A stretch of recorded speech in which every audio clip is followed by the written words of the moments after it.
Bonsoir à tous et bienvenue dans Talanoa.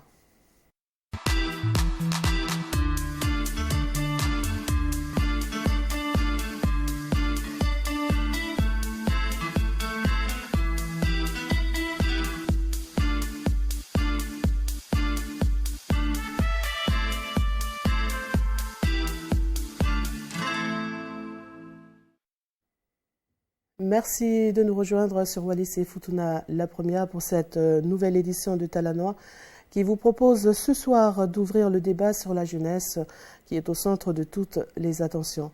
Nous avons justement le plaisir d'accueillir ce soir sur notre plateau M. Tayavale Vaimoua, installé à Mataoutou. Il est professeur d'art plastique, également président de l'association des jeunes de la paroisse de Hahaké située au centre de Wallis. Vaimoua, bonsoir et merci d'être avec nous sur le plateau de Talanoa. Bonsoir Kassoa et bonsoir à tous ceux qui nous suivent ce soir. Premier passage sur notre plateau, comment tu te sens? Au début stressé, mais là au final non, ça va. D'accord. Actuellement professeur d'art plastique dans les collèges de TSI et Vaimoana, au sud de UVA. Également président de l'association des jeunes de Hahaké. Je souhaiterais dans un premier temps, Vaimoua, que tu nous retraces en quelques mots l'essentiel de ton parcours scolaire. Merci Kassoa. Donc j'ai obtenu mon bac économique social au lycée d'État de Wallis en 2005. Et par la suite, j'ai continué mes études sur Nouméa, à l'université de Magenta, en licence d'histoire géo. Et pour des raisons familiales, j'ai dû rentrer sur le territoire. Et j'ai demandé à mes parents de partir sur la métropole pour reprendre mes études. Donc je suis parti en 2008 et par la suite j'ai intégré par le biais d'un concours ce qu'on appelle une école des beaux-arts sur Toulon où j'ai eu 3 ans après, en 2013, mon diplôme national d'art plastique qui est l'équivalent d'une licence 3. Et 2 ans après, j'ai intégré l'école et formation des professeurs sur Amiens pour un Master 2 que j'ai obtenu en 2015, en art plastique, en spécialité art appliqué. D'accord. Et pour rappel, 2 ans de licence d'histoire-géographie en Nouvelle-Calédonie pour ensuite continuer en France avec un diplôme d'État métier du social pendant 2 ans également. Suite à cela, un diplôme national d'art plastique niveau licence 3 en 2013 et un Master 2 d'art plastique vient s'ajouter à ton CV avec une option art appliqué en 2015. D'où vient justement cette passion pour le dessin? Alors cette passion-là, elle date d'il y a très longtemps. Donc depuis tout petit, en fait, je dessine. J'adore ça, ça me permet de m'exprimer. Et au fil du temps et suivant mon parcours, je me suis dit pourquoi pas continuer sur ce domaine-là et pour aboutir jusqu'à maintenant. Jusqu'à maintenant. Pendant tes études supérieures, tu avais travaillé dans un EHPAD pendant 1 an. 2 ans en tant que surveillant dans un lycée professionnel et tu as également travaillé dans des musées en France. Qu'est-ce que tu as retenu de meilleur de ces années de travail? Alors, ce que j'ai retenu, c'est diverses compétences que j'avais déjà avant, donc via mes parents qui m'ont appris beaucoup de choses. Donc, parmi ces compétences-là, en EHPAD, c'était surtout la protection de nos sages. Ça, c'était très important pour moi et ça a ravivé en fait mon objectif personnel. Puis au niveau de la surveillance dans les lycées professionnels, c'est surtout la discipline, c'est le respect de soi et le respect d'autrui. Et enfin, au niveau du musée, travailler en tant que logistique dans les musées, c'est surtout par rapport à ma passion. D'accord. Ça va faire 5 ans maintenant que tu exerces en tant que professeur d'art plastique. Quel est ton sentiment? Alors, mon sentiment, c'est déjà le fait d'avoir pratiqué le métier. C'est surtout le fait de prendre la place du prof. C'était ça qui m'a beaucoup impressionné, c'était ma première impression. Et après, surtout avec mes élèves. Alors là, c'est vrai, ça fait 5 ans. Et en 5 ans, j'ai vu qu'il y a beaucoup de jeunes de notre territoire qui ont du potentiel. Il y a des compétences. Il y a beaucoup de compétences qu'ils ont déjà. Et ces compétences-là font qu'on a quand même des petits artistes en herbe dans notre territoire. Des pépites. Voilà, on va dire ça. Nous en venons maintenant à votre association Vaimoua, créée en octobre 2023. Concrètement, Quels sont les objectifs de votre association? Alors, juste un petit rappel, en fait. L'association en fait, des jeunes de Haake, officieusement, a été créée il y a 2 ans et officiellement l'année dernière. Alors, pour les objectifs de l'association des jeunes de Haake, c'est avant tout la cohésion et surtout rassembler tous les jeunes. Et quand je dis tous les jeunes, je dis tout en majuscule, c'est-à-dire tous les jeunes de Haake. Je ne fais pas d'exception. D'accord. Rassembler tous les jeunes sans aucune distinction à travers différentes activités qui intéressent justement cette jeunesse. C'est ce qui s'était passé lors des journées territoriales des jeunes les 12 et 13 janvier de cette année à Kafika. Ces journées se sont articulées autour de quoi? Alors, il faut savoir que cette journée-là, territoriale des jeunes de Wallis et Futuna, a été créée pour la première fois l'année dernière. Oui. On nous a proposé un nous à Haake. Pourquoi? Tout simplement parce que ça se passait à Kafika. Voilà, juste pour éclaircir un peu le contexte. Après, au niveau de la jeunesse, les objectifs en fait tournaient surtout sur l'avenir de la jeunesse. De la jeunesse de Wallis et Futuna. C'est-à-dire, après le bac, ou même durant la préparation du bac, informer les jeunes qu'à Wallis et Futuna, mais surtout à Wallis, il y a différentes activités, il y a différents domaines, différents secteurs de métiers que propose le territoire. Comme par exemple Comme par exemple la santé, le domaine de la sécurité avec la gendarmerie, avec l'aviation civile, avec la garde territoriale, même l'enseignement, et aussi au niveau de l'administration. Voilà, c'est différents secteurs qu'on a voulu proposer à travers des activités ludiques, oui. des activités de jeu vraiment pédagogiques, qui donnent à réfléchir. Voilà. Une délégation de jeunes Futuniens a également pu faire le déplacement pour participer à ces journées territoriales. Quel a été le bilan tiré de ces journées organisées justement par votre association? Merci Kassoa.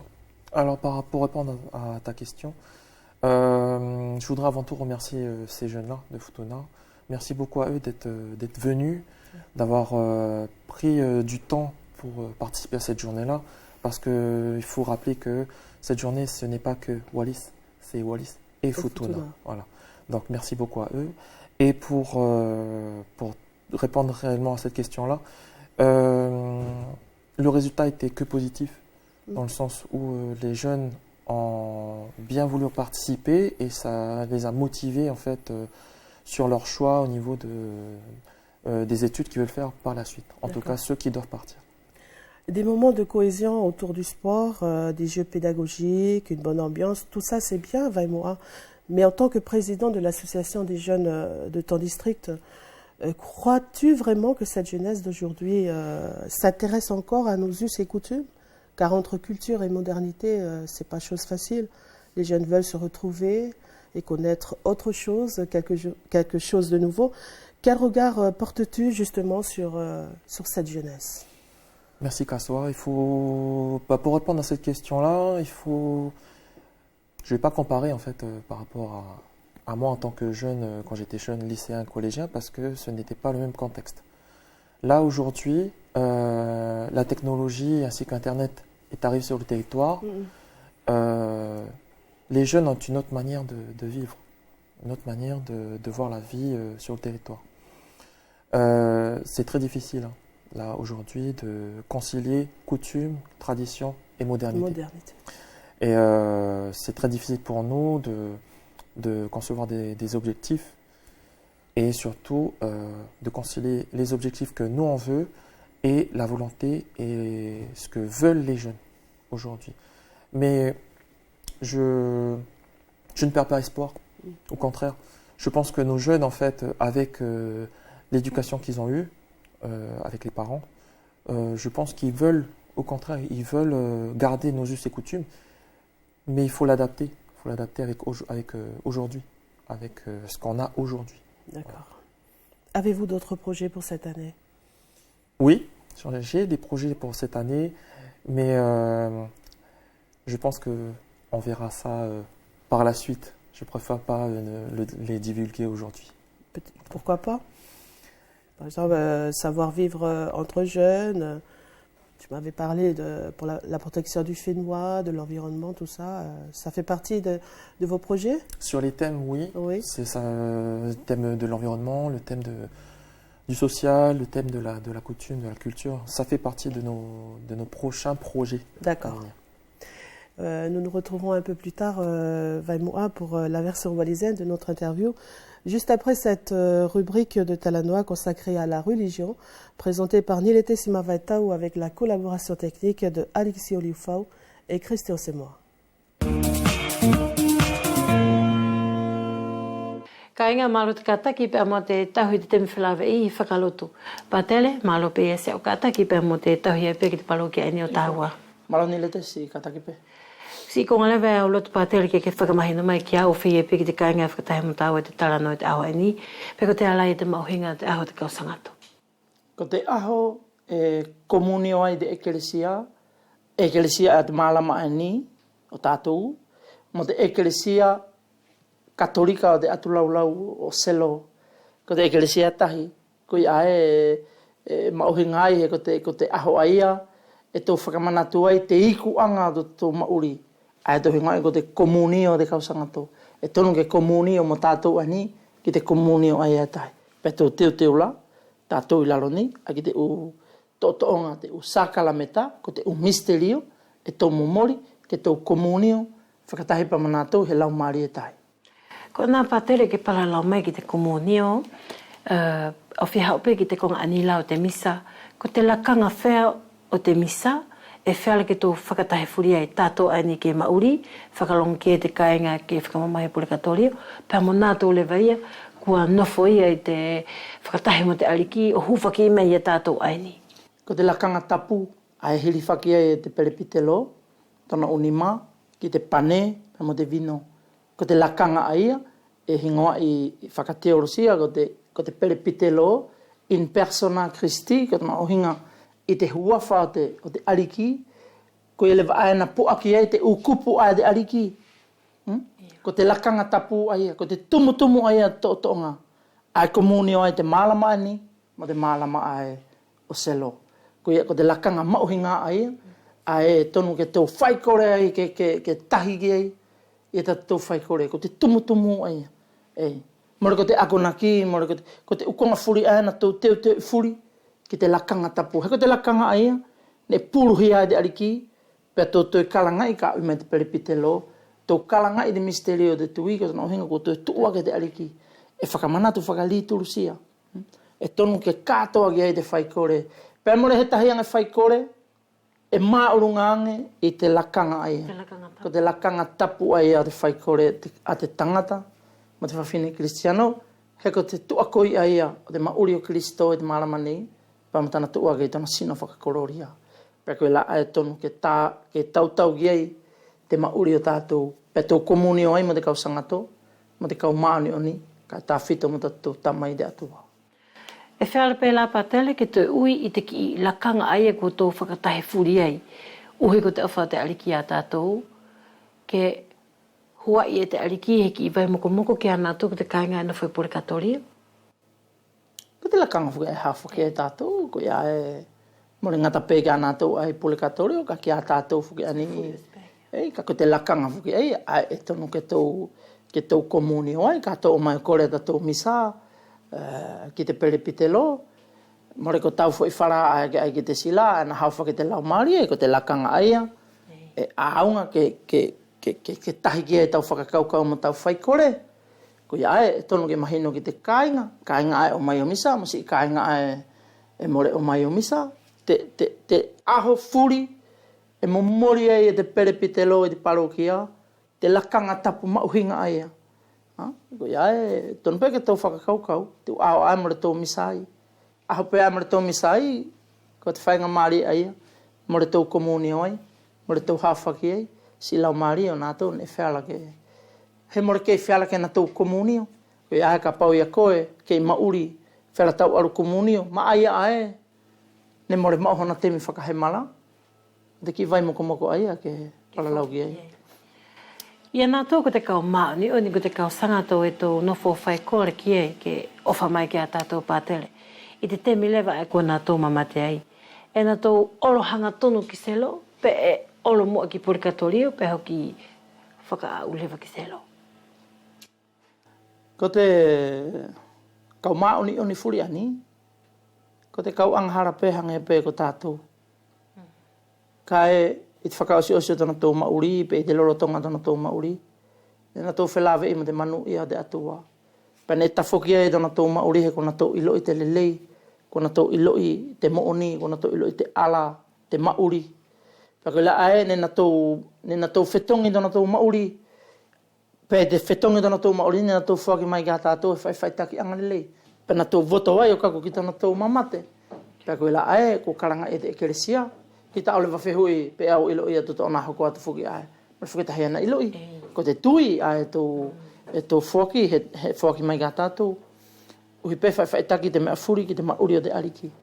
O tōna oenga la pātere, tōna whakanō, ko Purikatorio, ko te whakamaanga o te kāinga furi, e nofo amanaki, pe mo te uteu, hō ki te puleanga o te atua. Ko te uhinga aia o te kupu ae ko Purikatorio, ko te konga mea whakalau maarie, e na whakamaa, te lau maarie i mua tana whelawe i mo te malama. Ka e whiare ki ana tōla e kua nofo i Purikatorio, ke tō whakalongo whuki te whakamaa o nātou, ki a tātou ai ke mauri, te tātou whaihu whaki. Ko te komuni o whuki aia. Furi pe iai. E hanga pi whuki he fo i whamiri, ka tō komuni o whakatahit fo i whamiri, pe tō whelongo i lelei, mea furi i whelongo i lelei, whetokoni aki, whaitahi, whetokoni aki. Ka kā motuhi, te mauri whakawhamiri, mara tō whara he whetokoni aki, kua motu te mauri.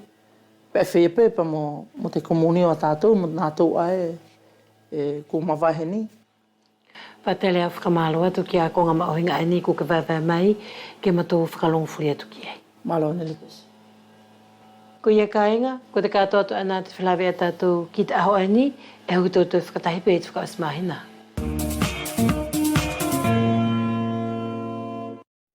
Whitai pē ki te aluanga atu waiwai lotu a Pātele e Soane Marivao. Ka inga e hanga mai, mālo tau tō kātaki. Te aluanga o te whia talanoa i o te mauri whakatūpulanga i uwea nei. Nea o whakawhi mai e lewa i te awhia whinei i a te talavau uai ni, ko vai mu a Taia Vale, e mauria i mata utu. E whai ako i te whai pāki i te ukoreso ai ni o te esi mo vai moana. Pe e toi plestafu ki te kautahi ai ni o te kautūpulanga o hahake. Vai mua mālo pe se au kātaki, pe o mo te lava mai. I whoki, malo kasoa se au kātaki mo te tūraki pe te ngaue. Pe ia mua o te taranoi, e au whia more tupehu whakaapapa mo whakamalo ki te potu whakaariki, potu whakawhenua, te harotu katoa, whepe ki te potu te kaupolitike, pe mo te kāinga furi ani mamatapai i te awhiawhi, au whakapapatu. Use aho ki hea uwhiki ae o Pangalau i te taranoa e whewhe i vai mua e ke elelepe? E fwoi lelepe e kaso. E ke whai ako i te whai pāki, i te ukorisio ani o te esi pe mo vai moana, pe ki toi pili stafu i te kautahi ani, i te kautūpulanga o hahake. E aulotu pe mua vai mua i mua o sa tā taranoa atu ki te katou kautahi, ke vai mai pe mua, i te aluanga o te uako mauhinga, e ki whai koe i te uta oku mariotu. Mario kaso. Kua ia nau mataku pake ekonomiki sosial i te lise pe ani o atato ani uwea mawhutuna i te luawhi maanima. Pea o te haukotaku ako ki Numea i te Universite Anio Magenta, i te licence o te historia mo te geografia. Pea o pani mora o whareri e whuka i te konga whuki e te ako, pea o te riru mai ki uwea nei. O kore lewa ki ako mātua, pea muri whara ka te hako ki wharani. Pea o arulewa ki wharani o hō ki te konkua ani e huwhaka ki te whare ako maurunga o te whaipāki mo te whaipena, e hinga ko te École des Beaux-Arts i Toulon. O maua i te konkua, whai e taku licence e tau tolu. O maua e taku Diplôme National d'Art Plastique, a e whakatau ki te licence 3. E hako lewa taku ako taulua, o maua e taku Master 2, Art Plastique o spécialité Art Appliqué, i Amia. Te lua whehongfuru Manima. Manima. Kua ke lilio mai lewa koe ki uwea nei mo upepa maulunga fuki vai mua, au fie hui atu pe moa ki a koe pe ne tupu mo te ai e tau fie whai ki te whai pāki e ki te whai pena. Maro ka soa. Ko hea nau talma taku ke veveli mo taku whai pāki. Ko hea ne tupo e taku fia ako. Whakamaro tō ki te konga ania ko te whai pāki mo te whai pena. Ko taoni malewa e tau whai ako i te whai pāki. Vai mua, ko tae ke longo i te teminei, pe mo tau tā ofi lewa ki te uwhaiwa, whai pena, whai pāki, a te uwhanau whuki ki whai ako koe ki e. Mario ka soa. Talma taku whai ako i te lua whe hongfuru mahiwa. Au se fua ki te whanau kua ena tau whia whai fua ki te whai pāki mo te whai pena, whai watu mau pe te au furi. Uhi ko te tantou whia whakahafu koe te u konga e mori whiara ki tō paraloki. Paralafu ki tō o ngā whakumi tanto ia mauri i whare pe ko te kore siu. Ko ia tupu ai te taku loto māloho i te ako te whai pāki mo te whai pena. Pera se whuka ki te whanau ani a tātou, ani uwea mo futuna, tā whito whuki i uwea. Ko te loto whiawhia pe e tupu. Na ka ngalewa e ni vai mua e tātara noa e lewa ki takato kautahi whakatū pulanga ai ni whuki ne e langa i mai i te tau ko osi. Ko tei te uhinga o takato kautahi, te ukuputa ki ngāua ma uhinga, e whakahoko e takato kautahi. Io. O he ngala wale mo te whihu ako ke whakahamai i kaso. Ko te kupu mauhinga ania amato ani ko te kautahi whakatū pulanga o hake. Ko te whakatahi fure tamariki, taravau pe whinimui o hake. More whai whuheu pe aruki whea, pe kohe. O mai fure tamariki. Ki heu whahinga whakatūtū, pe ko te whakatahi whaikore, pe ko heu ki whainga i keheke, pe ko te pare, pe ko te aka. Ka kehepe ke o mai fure ke tō whakatahi whakawhiawhia. Whakatahi e tu whanau tupulanga i a whaai whilupe o tō tato mauri, ai ni whuki ne ki tō whakatūtu uai e te aho whakateri tuale, ma anā tō i te aho hongfuru mālua, hongfuru mātolu sanuari o ko osi, o te taupe whiki ani. Ko te ai e te whaahinga mea ne ki tō teu teu i ki te aho whakateri tuale aia. Ora ka soa. Ai ko te atu pure aki whuki ane ma tō whakatutu ani kia mātou ani ko te kautupulanga ni o hake i te aho whuki ani whakateri tōra i te kautupulanga o uwea mo futuna. Ko te whakahahape te atu servisi ani o te territoire. O kamatape ki te santé, pe ko te malolo whakasino, pe ko te whai ako, pe ko te matanga o ani te kausartamo, pe ko te soria. Whakahape ki te kautupulanga e whuki tu matangi keheke, ngā ua e whuki o wherape ke ngā ua e whuki uweani. Pea mo futuna. Pai mahina whuki ne ia te ki i kautahi a te uwhanau tupulanga ne o mai futuna o kau ki te uwhakatahi aia? E kasoa konia e au maupehe ki teme kau whakamāraupe ki te kautahi ani o kautupulanga o futuna arum siangai. Tanto io ki te whakaafe ai ni ne agatuki ana tō ke ai ki te whakatahi whakatupulanga o uwea mo futuna. Pea ko te takutari lewa ki te whuhi ai ko ke whakamai whuki ai kasoa. Au maharo pia ko te aho whuki e ne, ko te aho whakawhiawhia pe ia. Uhi pia ko te omai pe tamariki, whawhine pe tangata. Tā whito whuki kia nātou ani mai whutuna. Whakawhiawhia kia mātou ani ne mātou whai te whakatūtū. Mō whaope te atu whakahape tu atu matangi ngā ua. Pene o mai pe te kautupulanga o ke tō whakatahi whakawhiawhia. Pea o mau whakailo pe whuki tu matangi ngā ua whuki uweani mo futuna. Si mea lele whuki vai mua ia te aho whakatahi whenei ke whiilo akia ia te whanau. Wena tōtoi ako ia i whuki ia te mauri whakatahi. Ako ia te unga o mo mālama whakawhenua. E ke tui pau i te temine e ke whiawhai. Ada tō whanau ki tana tō angai whenua. Hei ko te angai whenua mo o ngaonga wha o te mauri o te teminei e mo le whainga fua. E ko te uwhanau ku maori pēnā tō mo te uwhainga Māori o te temi. Malo kaso. Ko te whihere vai ko ke taramai kaso. E pē tana ki whaiwhaingata. Tana aroanga. Ko te temi nei, ko ke. Mori ke ta tau whakahanga ko mātua ani. Ko tātua ani, ani kua mau whanau. Temi nei kua mau whuke te u koroa o te maitua po leanga. Ai ko te telefoni, pe ko te neti. Pe tonu whuka ki a tātua ani ko te u mātua mau whanau. Ke tau Māori mo te angai whenua, pe mo te tu koroa whuka ko au mai whuka mai tua po leanga. E tonu ke tau ke whai whakatahi whuka mui. Pe ko te whihere vai ai ko ke taramai kasoa. Au tui pau. Tui pau pe ia. O tana o hinga ko te kautupuranga e nā tau tau whipe nā tau te angai whenua. O he pē ko tanto ko te ako pe whuka tu i te roto whare. Et whakamalo atu ia Vaimua. Merci de votre fidélité à Talanoa qui reste toujours disponible sur les réseaux sociaux et en intégralité sur notre chaîne YouTube. Excellente soirée à tous et à demain.